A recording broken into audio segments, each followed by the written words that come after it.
El día amanecía tibio, con ese olor a pan recién horneado que venía desde la panadería de la esquina. Yo había salido al porche con mi taza de café, decidido a disfrutar la calma de un domingo sin sobresaltos. Los pájaros cantaban, el barrio se desperezaba lentamente, y por un momento creí que la vida todavía podía ser amable conmigo. Entonces vibró mi teléfono. Un mensaje. De Sofía. Me temblaron las manos antes de abrirlo, como si algo en mi pecho ya supiera que aquel texto no traía buenas noticias. Lo leí una, dos, tres veces, tratando de encontrar un error, una coma mal puesta, una palabra que cambiara el sentido, pero no lo había. No vas a venir a la boda, es solo para la familia. El aire se me volvió espeso. Sentí un frío que me recorrió los huesos, aunque el sol ya estaba alto. Solo para la familia. Durante años, esa palabra había sido mi razón de vivir. Familia. Había trabajado doble turno. Había renunciado a mis sueños. Había educado a esa muchacha como si fuera mía. Le enseñé a montar en bicicleta. La acompañé al médico. Le hice los disfraces para sus actos escolares. Y cada noche, cuando la fiebre la vencía, yo me quedaba sentado junto a su cama velando su sueño. Ahora, con un mensaje de 6 palabras, me estaba borrando de su historia. Cerré los ojos y apoyé la frente contra la mesa. La taza se me cayó al suelo. El café se derramó como un pequeño charco de recuerdos. Durante unos segundos, solo escuché el goteo lento del líquido que caía desde la mesa al piso. Un sonido pequeño, pero con un peso insoportable. Debe ser una confusión, me dije en voz baja queriendo engañarme. Tal vez quiso decir otra cosa. Pero en el fondo lo sabía. No había error. No era la primera vez que Sofía me hacía sentir que yo estaba de más, que mi presencia incomodaba. Sin embargo, esta vez era diferente. Esta vez dolía como nunca. Recordé el día en que me llamó papá por primera vez. Tendría unos 7 años, y Clara, mi esposa, le había explicado que no era su padre biológico. Ella se me acercó con una flor en la mano, y me dijo, «Tú no me hiciste nacer, pero me haces sentir querida». Aquellas palabras me perforaron el alma. Desde ese día supe que haría cualquier cosa por ella. Y lo hice. Pero parece que el amor no siempre se hereda. Tomé el teléfono y releí el mensaje. No contesté. No sabía qué decir que no sonara a súplica, y yo, a mis 70 años, ya no estaba para rogar cariño. En su lugar, abrí el cajón de mi escritorio y saqué una vieja foto. Clara, Sofía y yo en la playa, hace más de 20 años. Ella, pequeña, en mis hombros riendo a carcajadas. En la parte trasera, Clara había escrito con su letra fina, «Nuestra familia, por siempre». Apreté la fotografía entre mis manos hasta arrugarla.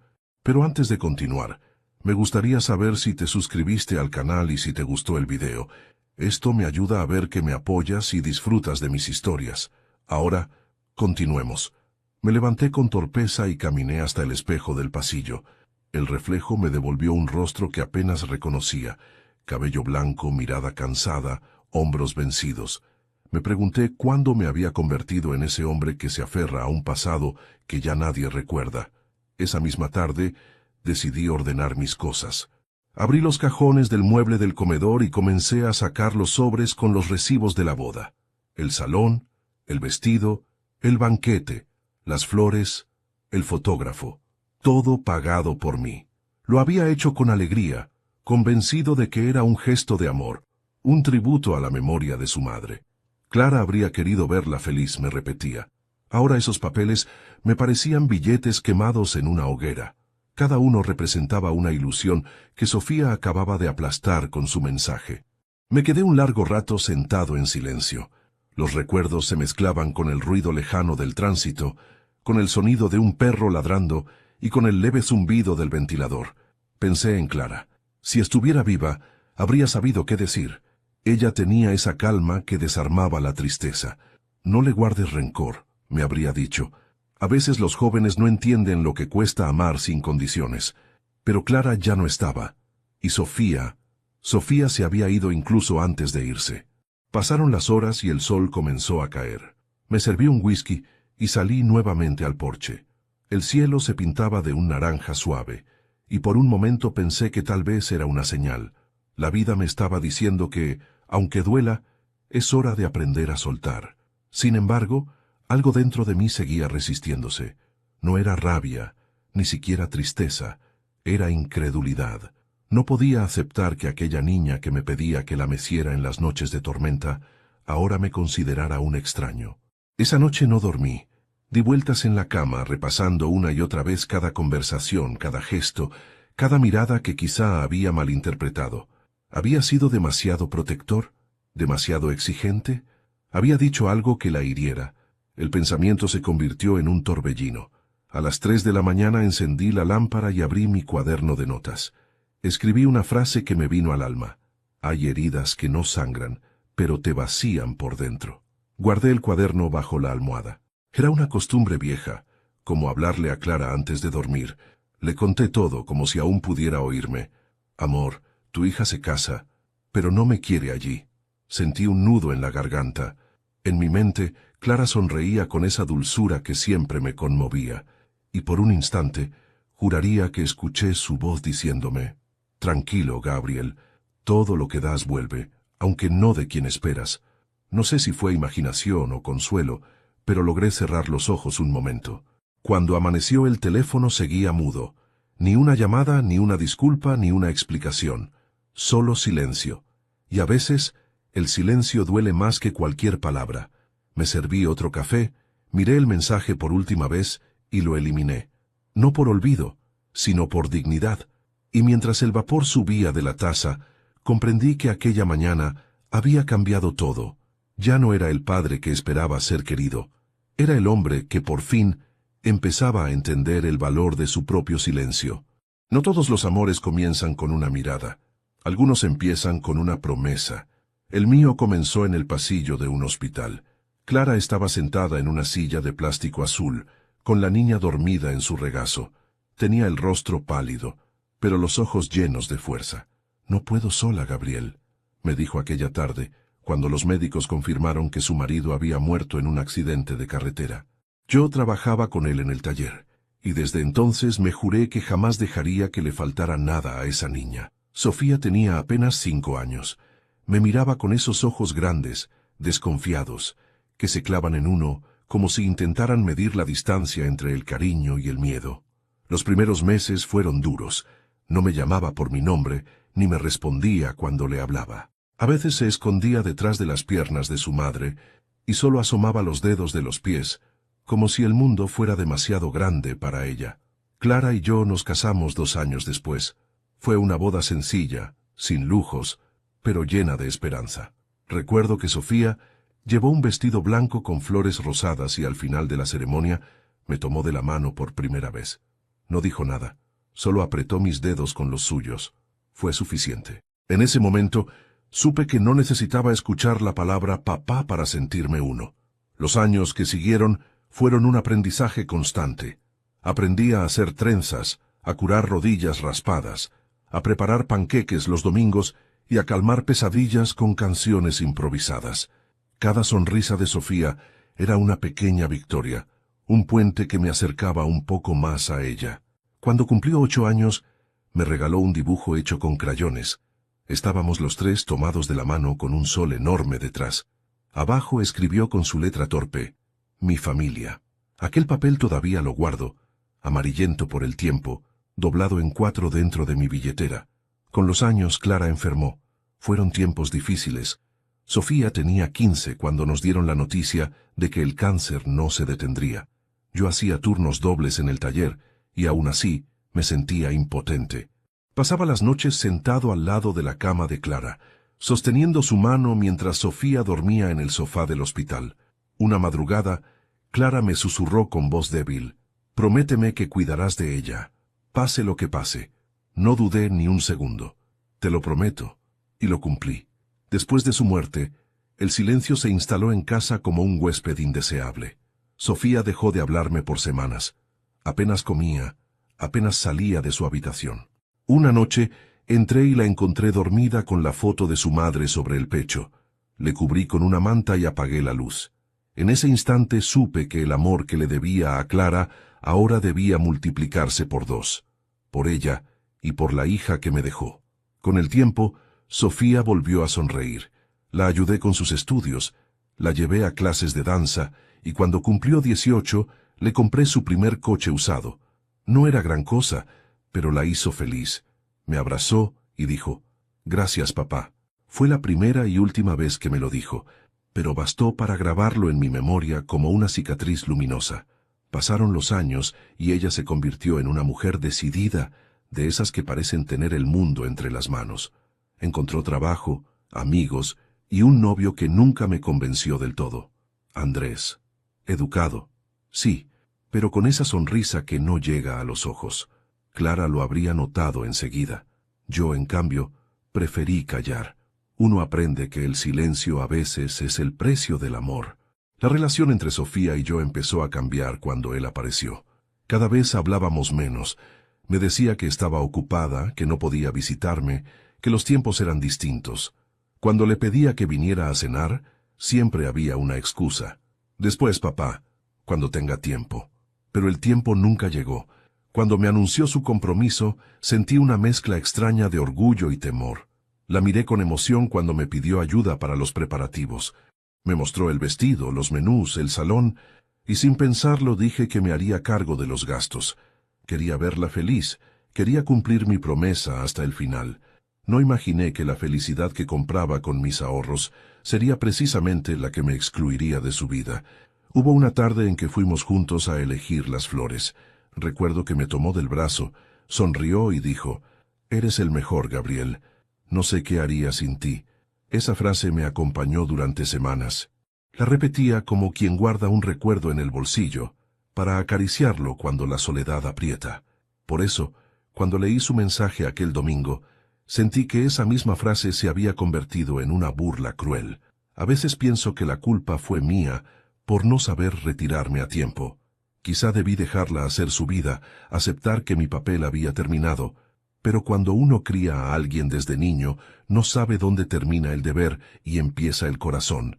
He pasado la vida dando más de lo que tenía. Tiempo, dinero, afecto. Y sin embargo, lo que más duele no es haberlo perdido, sino descubrir que para ella nunca existió una deuda emocional. En las noches, cuando el sueño no llega, camino por la casa y repaso cada rincón como si buscara rastros de Clara. La mecedora donde solía leer, el reloj que compramos juntos, el retrato familiar que ahora parece un recuerdo prestado. Sofía vive en otra ciudad, y en mi pared solo quedan los ecos de lo que fuimos. La gente me pregunta por ella, y yo sonrío, digo que está bien, que trabaja mucho. Nadie sabe que lo único que tengo de mi hija es un mensaje de texto que me arrancó la fe. Pero aún no he contado toda la historia. Falta lo que vino después. La boda, el día más feliz de su vida, fue también el día en que comprendí que el amor, cuando se da sin límites, puede volverse un arma de doble filo. Y todavía no sabía que lo peor estaba por venir. Si alguien me hubiera dicho que el dinero que guardé durante 30 años terminaría comprando mi propia humillación, habría pensado que exageraba. Pero así fue. A veces, los peores castigos vienen disfrazados de buenos gestos. Todo empezó una tarde de febrero, cuando Sofía vino a visitarme después de meses. Llevaba el cabello suelto, un vestido amarillo y esa sonrisa nerviosa que siempre usaba cuando quería pedirme algo.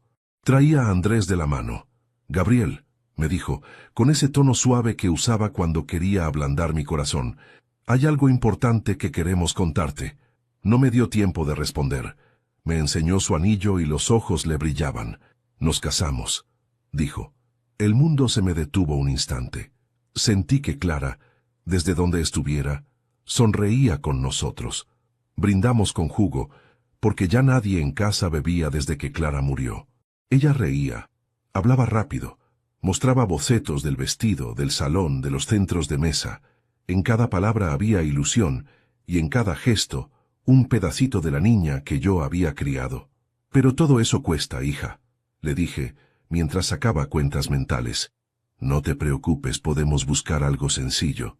«No, papá», me interrumpió, mirándome con esa confianza que tanto me conmovía.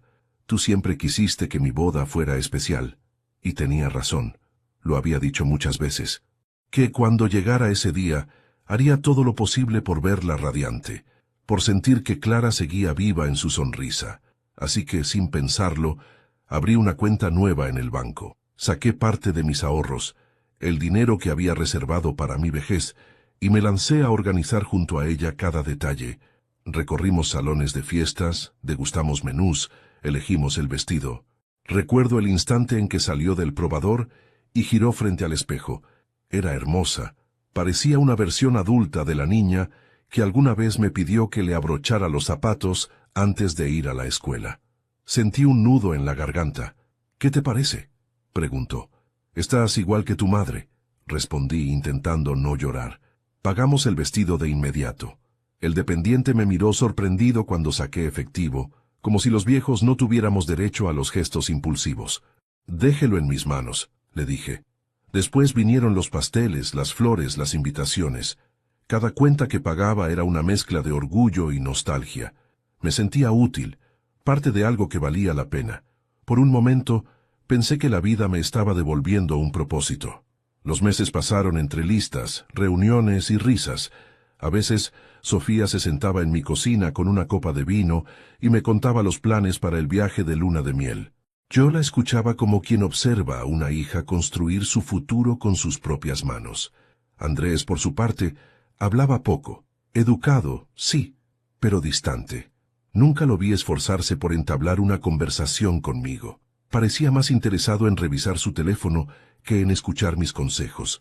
Algo en su mirada me inquietaba, pero Sofía se veía feliz, y eso era suficiente para callar mis sospechas. Una noche, mientras revisábamos el presupuesto final, Sofía me tomó de la mano. «Gracias por todo, papá. Sin ti no habríamos podido». Esa frase, tan sencilla, me hizo olvidar todo cansancio. Yo solo asentí, temiendo que mi voz me traicionara. En la semana previa a la boda, el salón ya estaba pagado, el catering contratado y el vestido planchado. Recuerdo que Sofía pasó por casa para dejarme una lista con los horarios del evento. Me abrazó con prisa, dijo que tenía que irse. Me prometió que al día siguiente vendría con el fotógrafo para hacer una foto familiar. Esperé todo el día. No vino, llamé, pero no contestó. Al anochecer escribí un mensaje breve. «Vendrás mañana, hija. Quisiera hacer la prueba del traje». No hubo respuesta. Los días siguientes fueron un torbellino de ansiedad y dudas. Faltaban apenas 3 días para la boda y ella no daba señales. Pensé que tal vez estaba estresada, que las novias se comportan así antes del gran día, hasta que llegó ese domingo, el mensaje que lo cambió todo. «No vas a venir a la boda. Es solo para la familia». Esa frase, seca y cruel, atravesó mi pecho como un cuchillo. Leí una y otra vez las palabras, buscando un contexto, una explicación, un error, pero no lo había. Era su número, su tono, su manera de decir las cosas cuando quería evitar una confrontación. Me quedé mirando los recibos sobre la mesa, los papeles que aún no había guardado, con mi firma en cada factura, el salón, las flores, la música, la comida, todo pagado por mí, solo para la familia. Durante años había soñado con ese momento, verla entrar del brazo de su padre. Ese era yo, y ahora me decía que no pertenecía. La rabia se mezcló con una tristeza tan profunda que ni las lágrimas salían. Tomé la invitación que aún estaba en el estante, la última que me había mostrado con tanto orgullo. La rompí despacio, pedazo a pedazo, hasta que mis manos quedaron vacías. Esa noche no dormí. Caminé por la casa recordando cada sacrificio. Las horas extra, las comidas que me salté, los años sin vacaciones. Todo por ella, por su futuro, por ese día. Y sin embargo, en la vida real, mientras los invitados levantaban copas y los músicos tocaban valsecitos románticos, yo estaba solo en mi cocina, frente a un plato de sopa fría. Afuera se oían fuegos artificiales. Desde mi ventana, las luces parecían celebrar mi ausencia. Levanté mi copa de agua y murmuré: «Por ti, Clara. Ojalá la estés viendo». El reloj marcó la medianoche. En algún lugar Sofía bailaba su primer vals como esposa. Yo seguía despierto, con el nudo en la garganta y un silencio que pesaba más que cualquier reproche. Cuando la música se apagó en la distancia, supe que algo en mí se había roto definitivamente. La vida me enseñó que hay heridas que no cierran con disculpas ni con tiempo. Hay heridas que solo se calman con dignidad. Y esa noche, sin saberlo, Fue el comienzo de mi silencio más largo. Me desperté antes del amanecer. No porque tuviera algo que hacer, sino porque el cuerpo, cuando está herido, se acostumbra a no descansar. Afuera todavía era de noche. El canto de un gallo lejano se mezclaba con el ladrido de un perro, y con ese silencio espeso que acompaña las horas previas a un día importante. Un día que, se suponía, debía ser el más feliz de su vida. Y también el mío. El traje colgaba en la percha, perfectamente planchado. Lo había mandado hacer a medida 3 semanas atrás. Azul oscuro, de tela liviana, con el pañuelo blanco que combinaba con el vestido de novia de Sofía. Me acerqué, pasé la mano por la tela y noté cómo el corazón se me apretaba en el pecho. Lo había imaginado tantas veces, caminando con ella hacia el altar, entregándola a su futuro, cumpliendo la promesa que le hice a Clara. Pero ese día, ese mismo traje se convertiría en mi uniforme de duelo. Preparé café y me senté junto a la ventana. Desde ahí podía ver el cielo teñirse lentamente de un tono rosado. Todo el barrio despertaba. Los niños en bicicleta, los autos rumbo al mercado, la señora del puesto de flores acomodando sus ramos. El mundo seguía girando, indiferente a mi tristeza. Intenté no pensar en la boda, pero era imposible. Cada ruido del teléfono me hacía saltar con la esperanza de que fuera ella, de que cambiara de opinión, de que dijera, «Papá, te necesito aquí». Pero no sonó. No lo haría. A media mañana me obligué a moverme. Barrí el patio, regué las plantas, encendí la radio, pero todo sonaba vacío. Las canciones románticas eran cuchillos disfrazados de melodías. Me serví un almuerzo ligero, sopa y pan duro. No tenía hambre. El reloj marcaba la 1 de la tarde cuando imaginé que los invitados empezaban a llegar al salón. A esa hora, Sofía debía estar maquillándose, nerviosa, con el vestido que yo había pagado. Podía verla en mi mente, con los rizos cayéndole sobre los hombros, con esa risa suya que llenaba todos los espacios, y quise creer, aunque fuera por un segundo, que pensaba en mí. Tomé el sobre donde guardaba la invitación. La miré por última vez. Tenía un borde dorado y su nombre en letras cursivas, Sofía y Andrés. Abajo, una frase impresa: «El amor es la unión de 2 almas y de sus familias». Solté una risa amarga. Ni el papel creía en sus propias palabras. La tarde avanzó lenta como un reloj sin pila. Me serví un whisky. Uno solo. No para brindar, sino para anestesiar el alma. La madera del piso crujía con cada paso que daba. A veces, los recuerdos parecían salir de los rincones. La voz de Clara, llamándome desde la cocina. El eco de Sofía corriendo por el pasillo. Su risa cuando la levantaba en brazos para alcanzarle los globos del cumpleaños. Cada recuerdo era una herida abierta. A las 6 comenzaron los fuegos artificiales. Los vi desde mi ventana, explosiones de colores iluminando el cielo, mientras mi casa seguía en penumbra. Me pregunté si alguien allá, entre risas y brindis, pensaba en mí, pero en el fondo ya conocía la respuesta. A las 7 me puse el traje, no por costumbre, sino por respeto a mí mismo. Me miré al espejo y apenas me reconocí. «Aún puedes ser digno», me dije. Me ajusté la corbata, tomé la vieja fotografía de Clara y Sofía y la puse en el bolsillo interno del saco. «Tú sí estarás conmigo esta noche», murmuré. Encendí una vela en la mesa como si fuera un invitado más. Preparé un plato de pasta, el favorito de Sofía cuando era niña. Comí en silencio, brindando solo con mi copa de agua. «Por ti, hija», susurré, «y por la mujer que te enseñó a amar». El reloj marcó las 8. Era la hora exacta en que, según el programa, debía comenzar la ceremonia. En mi imaginación podía ver el salón decorado con flores blancas, el murmullo de los invitados, la música suave del cuarteto, y allí, en el centro, Sofía caminando hacia el altar, tomada del brazo, de nadie. El pensamiento me dolió más que todo. Pensé en aparecer de sorpresa, quedarme afuera, ver aunque fuera un instante de su felicidad. Pero no lo hice, no por orgullo, sino porque comprendí que mi presencia, lejos de alegrarla, la incomodaría. Ella había trazado una línea, y cruzarla sería mendigar afecto. Yo ya había mendigado demasiado en silencio. Me quedé en el porche hasta que la noche cubrió por completo el cielo. El viento era frío, traía olor a tierra húmeda. De pronto, Escuché pasos. Me asomé, con el corazón acelerado. Era el vecino, don Hilario, que regresaba del mercado. ¿No va a la fiesta, don Gabriel?, me preguntó con una sonrisa inocente. Tragué saliva. No, Hilario, no estoy invitado. Él frunció el ceño, incómodo, sin saber qué decir. Me dio una palmada en el hombro y siguió su camino.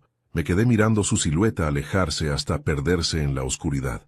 Entonces comprendí algo. Ese día no era solo su boda, era también mi despedida.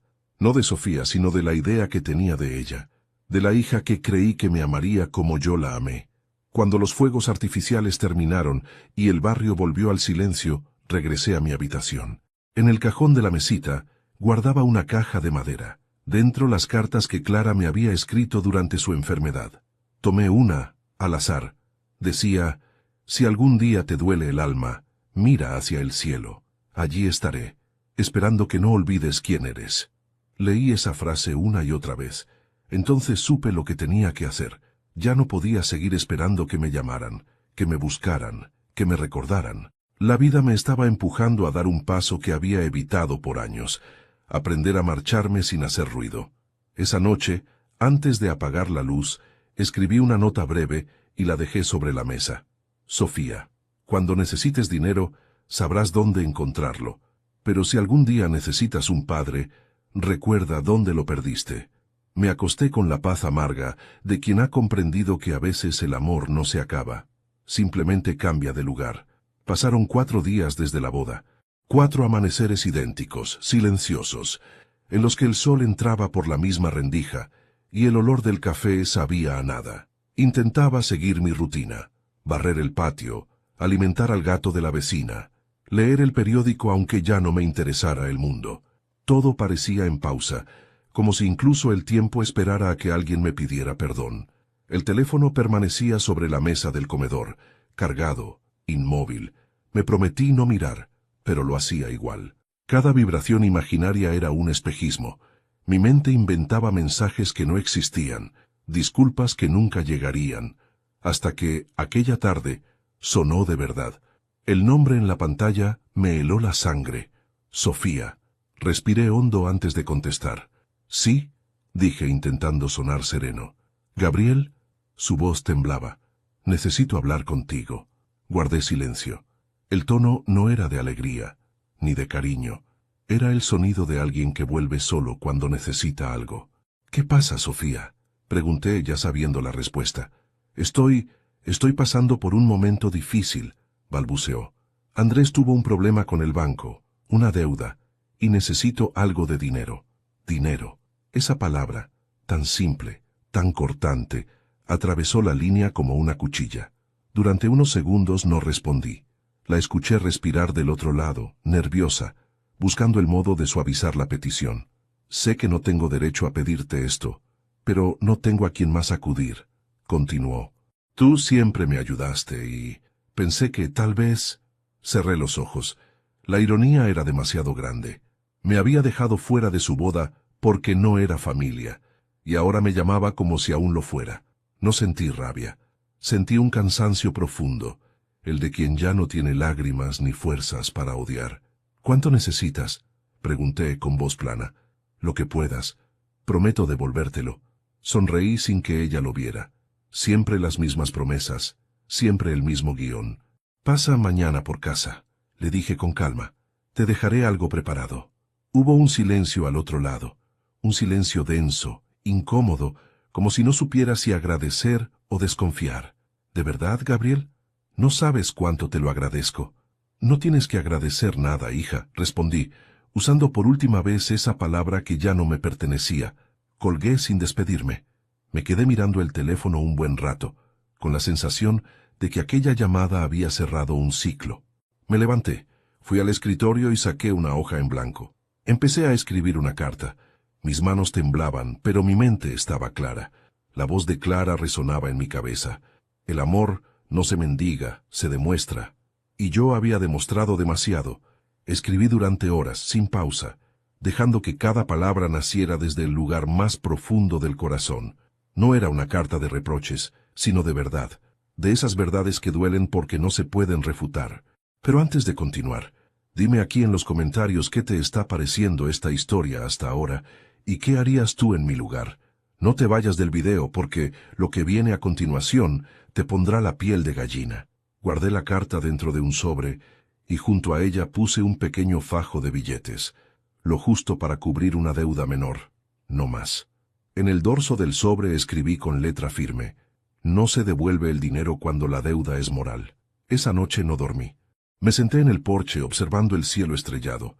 Pensé en Clara, en la promesa que le había hecho, en si habría cumplido realmente con mi deber. Sí, la había cuidado, pero quizás, en mi afán de protegerla, también le había enseñado a creer que siempre estaría ahí, sin importar cuánto me lastimara.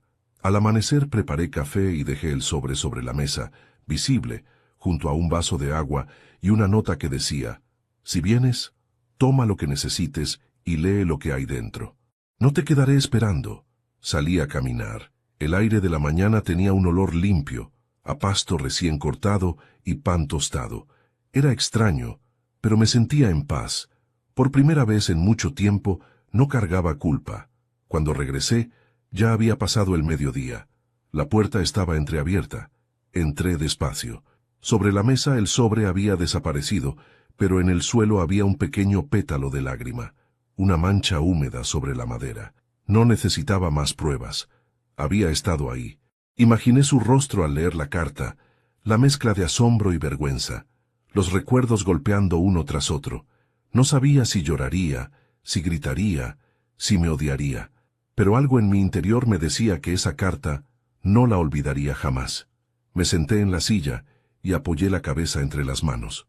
La casa estaba silenciosa, pero no vacía. Por primera vez, el silencio tenía otro significado. Ya no era abandono, era cierre. Pasaron las horas. El teléfono volvió a sonar más tarde, pero no contesté. No necesitaba escuchar lo que tuviera que decir. A veces, cuando alguien te rompe, las palabras sobran. El silencio dice lo que el alma no se atreve. Esa noche, antes de dormir, saqué la vieja caja de madera donde guardaba las cartas de Clara. Añadí una más, la copia de la carta que había escrito para Sofía. La doblé con cuidado, la guardé junto a las otras y cerré la tapa. Mientras el viento movía las cortinas, murmuré: listo, amor, ya está hecho. Y juraría que en algún rincón de la casa sentí el eco suave de una voz que decía: por fin. No sabía aún qué consecuencias tendría mi gesto, pero lo cierto es que después de aquella llamada ya no me quedaba miedo. Solo la certeza de que la dignidad, cuando se defiende en silencio, pesa más que cualquier disculpa tardía. La mañana siguiente amaneció gris. El cielo parecía una sábana sucia extendida sobre el pueblo. El viento movía las cortinas con un silbido irregular, como si alguien intentara entrar sin permiso. Yo ya estaba despierto. No había dormido ni una hora. El sobre seguía ahí, en medio de la mesa, con mi letra firme y la promesa escrita en el dorso: no se devuelve el dinero cuando la deuda es moral. Miré ese papel como quien observa una tumba recién cerrada. Era pequeño, discreto, pero contenía años de amor, sacrificio y decepción comprimidos en unas cuantas líneas. No había odio en mis palabras, solo una verdad que había tardado toda una vida en aprender. No todos los lazos de sangre son familia, y no toda familia merece tus lágrimas. A media mañana, el sonido de un motor rompió el silencio del barrio. Me asomé por la ventana. Era su coche, un sedán blanco, nuevo, de esos que uno compra para mostrar al mundo que está mejorando. Vi cómo se estacionaba frente a la casa, con torpeza. La puerta se abrió, y allí estaba Sofía. La observé sin dejarme ver. Llevaba gafas oscuras aunque el sol apenas asomaba. Caminó rápido hacia la puerta, mirando alrededor, como si temiera ser vista. Su postura era distinta, más rígida, más nerviosa. Golpeó la puerta 3 veces. No respondí. Dejé que entrara sola. La llave seguía en el marco, justo donde solía dejarla cuando vivía conmigo. La escuché abrir la puerta y detenerse en seco. Sabía exactamente lo que veía: la mesa limpia, el sobre en el centro, el vaso de agua al lado, la casa ordenada, como si el tiempo se hubiera detenido. «Gabriel, ¿estás aquí?» Su voz era apenas un hilo. Nada. Caminó unos pasos más. Oí el roce de sus zapatos contra el piso de madera, el crujido familiar del suelo donde Clara solía pararse a cocinar. Gabriel, por favor, tomó el sobre. El silencio que siguió fue más largo que cualquier palabra. Me imaginé su rostro al leer la primera línea de la carta. Querida Sofía, no escribo para reclamarte nada. Las cuentas del corazón no se ajustan con números. Dentro del sobre había también una copia de una foto, los tres en la playa, con Clara levantando una cometa. Detrás, con mi letra de entonces, había escrito: Nuestra familia, 1999. Prometí cuidarte, y lo hice. Pero cuidar no es lo mismo que permitir. Me quedé escuchando desde el pasillo. No quería verla. No quería verla derrumbarse ni fingir arrepentimiento. A veces, el perdón necesita distancia. Durante unos minutos, solo se oyó su respiración. Luego, un sollozo contenido. Y después, un golpe seco. La silla que movió sin querer al levantarse. Salió de la casa sin cerrar la puerta. Cuando el motor volvió a rugir, sentí que algo se desprendía dentro de mí. No era tristeza, era una sensación nueva, desconocida, como si por fin hubiera soltado una piedra que llevaba cargando años. Entré al comedor. El sobre ya no estaba, pero sobre la mesa había quedado una lágrima redonda y brillante. No supe si era suya o mía. Me senté. Por primera vez en mucho tiempo, el silencio no me pesaba. Al contrario, me arropaba. El reloj marcaba las 11. En la radio una voz anunciaba canciones antiguas. Subí el volumen. En ese instante me descubrí sonriendo. Una sonrisa pequeña, pero sincera. Saqué del bolsillo interior del saco una segunda carta, una que ella no sabía que existía. Era para mí. Una carta que había escrito meses atrás, cuando comprendí que el amor incondicional solo es sano cuando también te incluye a ti mismo. Gabriel, si algún día te toca decir adiós, hazlo sin ruido. El silencio será tu mejor discurso. La guardé de nuevo. Ese día no lloré. Ni siquiera cuando la tarde cayó y el cielo se tiñó de un gris más oscuro. Sentí una paz tan profunda que me dio miedo perderla. Esa noche, cuando el teléfono volvió a sonar, no lo toqué. Dejé que sonara hasta el final. Después de todo, quien llama solo cuando necesita, no merece respuesta. Pasaron las horas. Afuera la lluvia empezó a caer. Cada gota golpeaba el techo con un ritmo lento, como si el cielo también estuviera escribiendo algo sobre mí. Pensé en Clara, en lo que habría dicho si me viera ahora. Quizás habría sonreído, orgullosa. Quizás habría dicho: lo hiciste bien, Gabriel. Aprendiste a irte sin cerrar con llave. Y yo habría respondido: no me fui. Solo dejé de quedarme donde no me quieren. Esa frase se me quedó grabada como un mantra. A medianoche, guardé los pocos papeles que me quedaban importantes.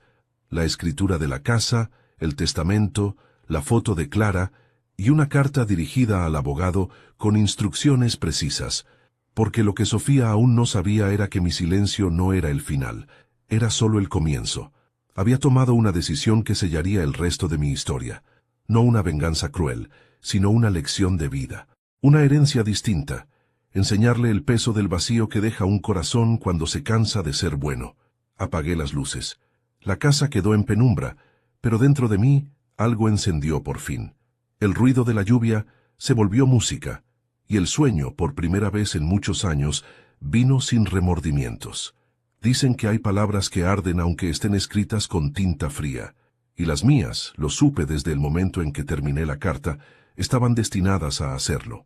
Mientras la lluvia golpeaba el techo de mi casa esa noche, Sofía la leía en silencio, en su sala luminosa, rodeada de muebles nuevos y cuadros sin historia. La imagino sentada en el sofá, con el sobre abierto entre las manos temblorosas, mirando la foto de la playa que le puse dentro. Clara, ella y yo, bajo un sol de otro tiempo. La niña sonreía, sosteniendo la cometa que yo había hecho con papel de periódico. El viento de entonces todavía sopla en mi memoria. La carta comenzaba así: Querida Sofía, no sé si leerás esto con enojo o con tristeza, pero quiero que lo hagas con verdad. Cuando te recibí en mis brazos por primera vez, no eras mi hija, pero con el tiempo la sangre dejó de importar. Aprendí tus gestos, tus miedos, tus sueños. Me convertí en padre sin necesitar un apellido. Cada sacrificio, cada hora de trabajo extra, Cada noche de desvelo, lo hice con la ilusión de verte feliz. No esperé agradecimientos, solo que algún día al mirarme, reconocieras en mí el amor que nunca te faltó. Pero el amor, cuando no se valora, se pudre lento. Y lo que más duele, no es perder a quien amas, sino entender que para esa persona nunca fuiste esencial. Sofía detuvo la lectura. Las lágrimas empezaron a empañar las letras. Intentó seguir, pero las líneas se movían, como si el papel respirara con dificultad. Se quitó las gafas, se secó el rostro con la manga y volvió a leer. Pagué tu boda, hija, no porque me sobrara el dinero, sino porque todavía creía en ti. Y cuando me dijiste que no era parte de tu familia, sentí algo más que dolor. Sentí vergüenza por mí mismo, por haber confundido gratitud con cariño. Me dejaste fuera del día más importante de tu vida, pero la verdad es que me dejaste fuera mucho antes, cuando comenzaste a olvidar quién estuvo contigo en los días que nadie más lo estuvo. Ella recordó su infancia, mis manos sosteniéndola mientras aprendía a andar en bicicleta, los desayunos con pan tostado y miel, las noches en que corría a mi cama por miedo a las tormentas. Cada imagen la golpeaba como un relámpago. La carta seguía. No te culpo. Tal vez no supiste amar de otra forma. Quizás fallé al enseñarte a recibir sin aprender a dar. Pero esta será la última vez que te rescate. No con dinero, sino con silencio. Porque el silencio, Sofía, es la forma más elegante de retirarse cuando las palabras ya no valen nada. No busques aquí lo que perdiste por soberbia. El amor, cuando se desprecia, no vuelve con lágrimas. No me debes dinero. Me debías respeto. Sofía soltó el papel. Cayó al suelo deslizándose hasta sus pies. Su respiración se hizo pesada. Buscó el teléfono. Dudó, marcó mi número. Pero cuando escuchó el tono, no supo qué decir. Colgó antes de que terminara de sonar. Caminó por su casa como una sombra. El vestido de novia, todavía colgado en la habitación, le pareció una burla. Recordó cómo yo la había ayudado a elegirlo, la emoción con la que me había mostrado las fotos del salón, y el modo en que mis ojos brillaron al decirle que estaba hermosa. Todo eso ahora pesaba más que cualquier deuda con el banco. La carta seguía. No te odio, hija. El odio es una cadena. Te dejo libre, como el viento que soltó la cometa aquel día en la playa. Y si alguna vez sientes que nadie te comprende, que la soledad te arrastra, recuerda esto. El amor que despreciaste no desapareció, solo se transformó en una lección. Aprenderás que el dinero se devuelve, pero el tiempo no. Aprenderás que los padres también se cansan de esperar una llamada. Aprenderás cuando sea tarde que la verdadera herencia que te dejé no está en el banco, sino en las lágrimas que hoy te hacen entender lo que perdiste. Sofía cayó de rodillas. El sonido de su llanto llenó la casa. Era un llanto contenido por años de orgullo, un llanto que no pedía perdón, sino comprensión. En ese mismo instante, yo estaba lejos. Había salido a caminar por la plaza, con mi sombrero viejo y el bastón que fue de mi padre. El aire olía a tierra mojada y a hojas secas. No necesitaba verla para saber que la carta había hecho su trabajo, porque las palabras, cuando se escriben desde el alma, siempre llegan, y yo había puesto la mía entera en esas líneas. Me senté en el banco donde solía leer el periódico y observé a una niña que jugaba con su abuelo. El hombre la levantaba en brazos y giraba, riendo. Por un instante sentí un nudo en la garganta, pero luego sonreí. El amor, entendí, no muere, solo cambia de destinatario. Esa noche al regresar a casa encontré una nota bajo la puerta. Era de Sofía. Su letra era torpe, apurada. Gabriel, leí tu carta. No tengo palabras, solo dolor. No sé cómo llegamos a esto. Perdóname, si aún es posible. La doblé sin abrirla del todo. La guardé en el cajón junto a las cartas de Clara. No necesitaba leer más. Ya lo había dicho todo. Apagué la luz y me acosté. El silencio volvió a llenar la habitación, pero esta vez no pesaba. Era un silencio limpio, lleno de sentido. Quizás el perdón no siempre se pronuncia, pero se siente. Y esa noche, aunque no la vi, supe que Sofía, por primera vez en su vida, había comprendido el valor de una lágrima sincera. El amanecer de aquel lunes trajo consigo un olor extraño, como a despedida. Yo había tomado una decisión. Era hora de irme. No de la vida, todavía no, sino de ese lugar donde el pasado dolía en cada rincón. La casa, con sus paredes repletas de fotografías y recuerdos, ya no era un hogar sino un museo de heridas, y los museos, cuando ya nadie los visita, se llenan de polvo y silencio. Guardé en una maleta mis pocas pertenencias, ropa sencilla, los papeles del banco, las cartas de Clara, y la nota que Sofía había deslizado bajo la puerta. No la abrí. No quería respuestas tardías ni explicaciones improvisadas. Hay disculpas que llegan cuando uno ya no tiene oídos para escucharlas. Dejé las llaves sobre la mesa, al lado del vaso de agua que ella había visto el día anterior, y antes de cerrar la puerta, me detuve a mirar una vez más el retrato de familia en la pared. Sofía pequeña en mis brazos, Clara detrás sonriendo con esa calma que siempre tuvo. Tocaba el marco con los dedos y susurré: promesa cumplida, amor. Ya está todo dicho. Salí sin mirar atrás. A unos kilómetros de distancia, en la ciudad, Sofía despertó sobresaltada. No había dormido bien desde que leyó mi carta. Tenía los ojos hinchados y la voz gastada. Andrés dormía a su lado, ajeno a su tormento. Se levantó despacio, caminó hasta la cocina y encendió el teléfono. Abrió mis mensajes antiguos, los audios que le había mandado meses atrás, los que nunca había respondido. Mi voz sonaba cansada, pero serena. Avísame cuando llegues, hija. Cuídate. Te quiero. Las lágrimas volvieron. Era demasiado tarde para contestar. Pasó el día llamando a mi número. Nadie respondió. Envió mensajes, correos, incluso preguntó a los vecinos, pero nadie sabía nada. Salió temprano, con una maleta, le dijeron. Ella insistió. Dijo a dónde iba. El vecino negó con la cabeza. Solo sonrió y dijo que se iba a descansar. Sofía sintió un vacío en el pecho. Descansar. Repitió en voz baja, temiendo el significado oculto de esa palabra. Mientras tanto, yo llegaba al pueblo costero donde Clara y yo habíamos pasado nuestra luna de miel hacía más de 40 años. El mar seguía rugiendo con la misma fuerza y el aire salado me despeinaba igual que entonces. Me hospedé en una pequeña posada frente a la playa. El dueño, un hombre de mi edad, me reconoció al instante. Ustedes venían siempre, ¿no?, con su esposa y la niña. Así es, respondí con una sonrisa cansada. Quería ver si el mar todavía guarda recuerdos.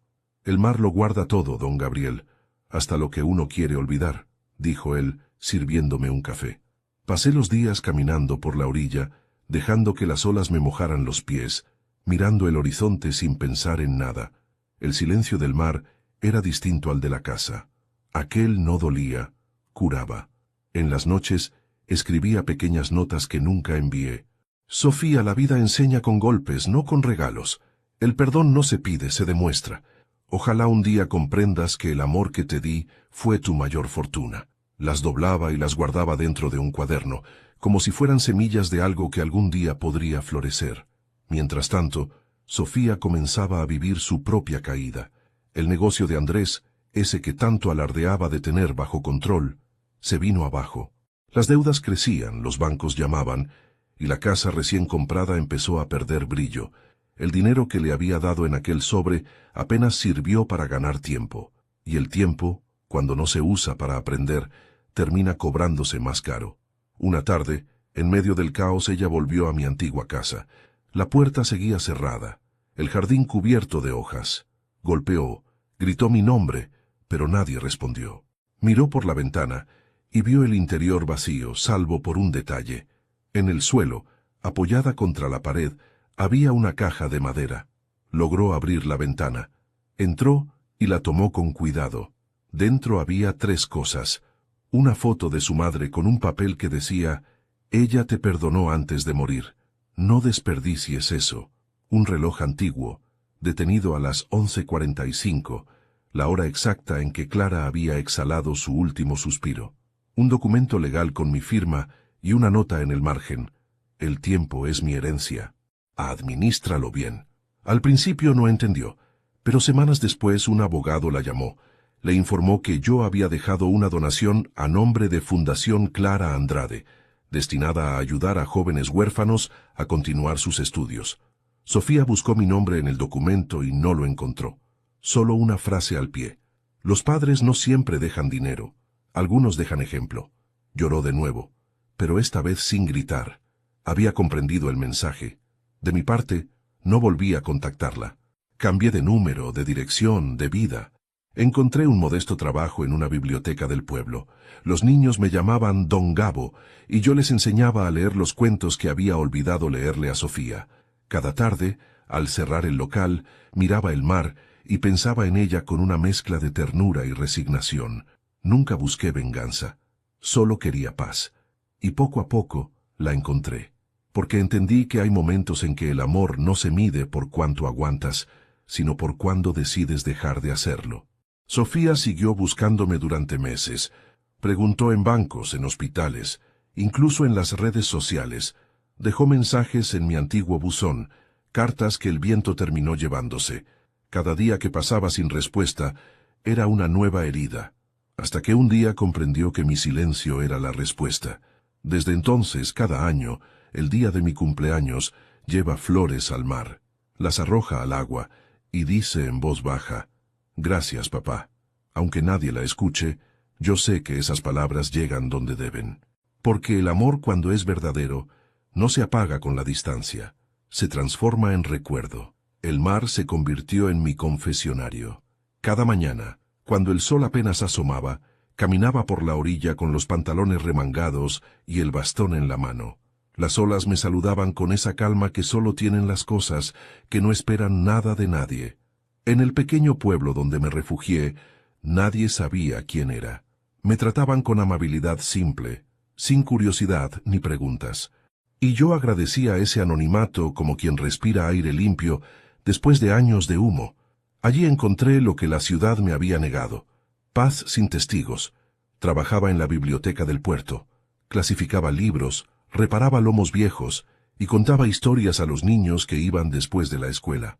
Ellos me escuchaban con los ojos redondos, como si cada palabra tuviera el poder de abrir una ventana secreta. Me llamaban Don Gabo, sin imaginar que ese nombre diminutivo y afectuoso me devolvía algo de lo que había perdido: el placer de ser querido sin obligación. Al principio me costó adaptarme. Las noches eran largas y el eco de la casa vacía aún me perseguía.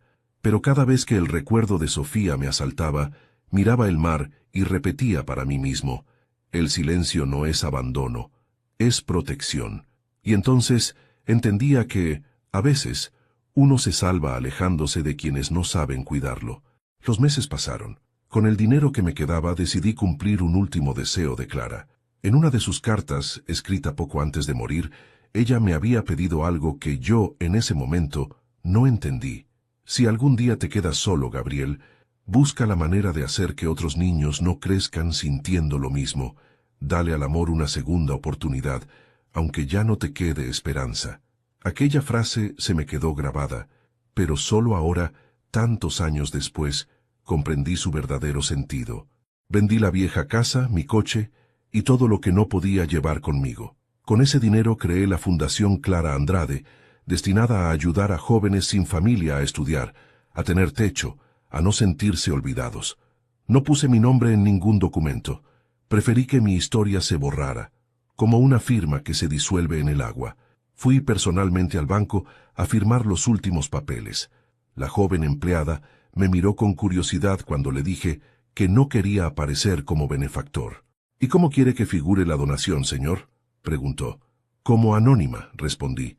«Solo asegúrese de que cada niño tenga un libro, una cama y una oportunidad». Ella sonrió, quizás sin entender, pero para mí fue suficiente. Ese día, al salir del banco, sentí que algo se cerraba dentro de mí. No era tristeza, era liberación. Semanas después recibí una carta inesperada. No tenía remitente, pero reconocí la letra al instante. Sofía. La abrí con manos temblorosas. «Papá, sé que no quieres saber de mí, pero necesito escribirte. Leí en los periódicos sobre la fundación. Supe lo que hiciste con tu dinero. No sabía que aún tenías tanto amor guardado, ni que ese amor terminaría ayudando a otros. Me siento pequeña, insignificante, avergonzada. Intento explicarle a Andrés lo que siento, pero no entiende. Tal vez ya no lo quiero. Tal vez nunca supe querer a nadie bien. Si algún día lees esto, quiero que sepas que ahora entiendo tus silencios. No fueron castigo. Fueron espejo. Prometo que algún día iré a ese pueblo a dejar flores en tu nombre. Gracias por enseñarme, aunque fuera tarde. Doblé la carta y la guardé en el cuaderno donde anotaba mis pensamientos. No respondí, no porque no quisiera, sino porque su carta no pedía respuesta. Era su modo de reconciliarse consigo misma, y eso para mí ya era suficiente. Los años comenzaron a pasar con la lentitud amable de quien ya no tiene prisa. El mar envejecía conmigo. Cada ola parecía repetir mi nombre con un susurro cansado. A veces, los niños del puerto me traían conchas o dibujos. Yo les contaba historias de un hombre que aprendió a querer en silencio. Nunca les decía que ese hombre era yo. Una tarde, mientras clasificaba libros, encontré un volumen de tapas azules que me hizo sonreír. Era una edición antigua de El Principito. En la primera página, alguien había escrito: «Solo se ve bien con el corazón». Volví a leerlo varias veces. Pensé en Sofía, en cómo la había amado con todo mi corazón, aunque a veces sin entenderla. Y comprendí que, al final, lo único que uno puede dejar en este mundo es la huella invisible de ese amor. Mientras tanto, en la ciudad, Sofía comenzó a visitar la fundación. Al principio lo hacía a escondidas, temerosa de enfrentar su propia culpa. Se presentó como voluntaria y pidió ayudar con los niños. Nadie sabía quién era ella realmente. Solo una mujer más con ganas de reparar algo roto. Con el tiempo, los otros empleados comenzaron a llamarla la señora Sofía, la mujer de los cuentos, porque pasaba horas leyendo a los pequeños historias de esperanza y perdón. A veces, cuando el sol caía, miraba al cielo y sonreía como si hablara con alguien que no estaba. Y quizá lo hacía. Un día, mientras enseñaba a un niño a leer, él le preguntó: «¿Por qué lloras si estás sonriendo?». Ella le acarició el cabello y respondió: «Porque a veces, hijo, las lágrimas son el modo en que el alma da las gracias». Desde entonces, su vida cambió. No recuperó el pasado, pero encontró algo parecido a la redención. Yo, por mi parte, seguí escribiendo cartas que nunca envié. Una de ellas decía: «Sofía, no te juzgo. La vida también me enseñó a destiempo. Pero si algún día logras perdonarte, sabrás que el amor no se mide por presencia, sino por lo que deja cuando se va». Y con eso cerré mi historia. Porque, en el fondo, mi silencio nunca fue ausencia, fue legado. El mar estaba tranquilo aquella mañana, demasiado tranquilo. El viento que siempre jugaba con mis cabellos blancos parecía haberse detenido para escuchar. Tal vez presentía lo que yo ya sabía, que había llegado el momento de despedirme. Llevaba días sintiendo que el cuerpo me pesaba distinto, como si dentro de mí se estuviera apagando una vela muy antigua. No tenía miedo, tenía paz, una paz profunda, suave, que huele a despedida limpia. Me senté frente a la ventana de mi habitación en la posada. Tenía sobre la mesa mi cuaderno, las cartas de Clara, la de Sofía, y una última hoja en blanco. Sabía lo que debía escribir. Era mi adiós. Tomé la pluma y comencé: «Sofía, cuando leas esto, probablemente yo ya no estaré. No llores por eso. No nací para quedarme eternamente, sino para enseñarte a quedarte tú. Si algo he aprendido en esta vida, es que los lazos verdaderos no se rompen con la distancia ni con la muerte. Solo cambian de forma. He vivido lo suficiente para entender que amar no es poseer, sino soltar con gratitud. No me arrepiento de nada, ni de haberte criado, ni de haberte perdonado en silencio. Porque gracias a todo eso, encontré mi propósito: demostrarte que el amor más grande no exige devolución. No busques mi tumba, no la habrá. Pedí que mis cenizas se mezclen con el mar, allí donde el viento llevó la cometa que hicimos aquel verano. Si alguna vez sientes que la vida te duele, ven a la orilla y habla con el mar. Él sabrá escucharte. Te dejo mi paz. Gabriel». Dobló el papel con cuidado y lo guardé dentro del cuaderno, junto a la primera foto que me tomé con ella y con Clara. Esa era mi herencia real, la memoria de los días buenos. Al mediodía, salí a caminar por la playa. El sol brillaba sobre el agua con un resplandor que me obligó a entrecerrar los ojos. Cada paso se hundía en la arena, dejando una huella que pronto borraban las olas.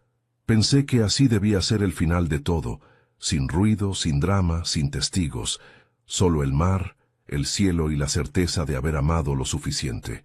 Me senté en una roca, respiré profundo y cerré los ojos. El murmullo de las olas se volvió una canción lejana, casi maternal. No recuerdo el instante exacto en que mi cuerpo se rindió, pero sí la sensación. Era como volver a casa. Días después, en la ciudad, Sofía recibió una llamada. Era el abogado.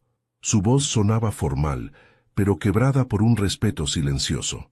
Señora Sofía, lamento informarle que don Gabriel falleció anoche. El mundo se le detuvo, se llevó la mano a la boca y un grito mudo se quedó atrapado en su garganta. El abogado continuó. Él dejó algo para usted. Dijo que debía entregárselo personalmente. Sofía acudió al despacho esa misma tarde. Sobre la mesa, el hombre colocó un pequeño cuaderno de tapas marrones. Esto fue lo último que escribió. Ella lo abrió con las manos temblorosas. Dentro estaba la carta, y junto a ella, una llave envuelta en una cinta azul. El abogado explicó. Esa llave abre el cuarto trasero de la fundación. Él dijo que allí está su verdadero legado. Sofía fue al edificio esa misma noche. Abrió la puerta. Dentro, encontró un pequeño espacio lleno de libros infantiles, dibujos y una caja de madera sobre un escritorio. Dentro de la caja, una nota.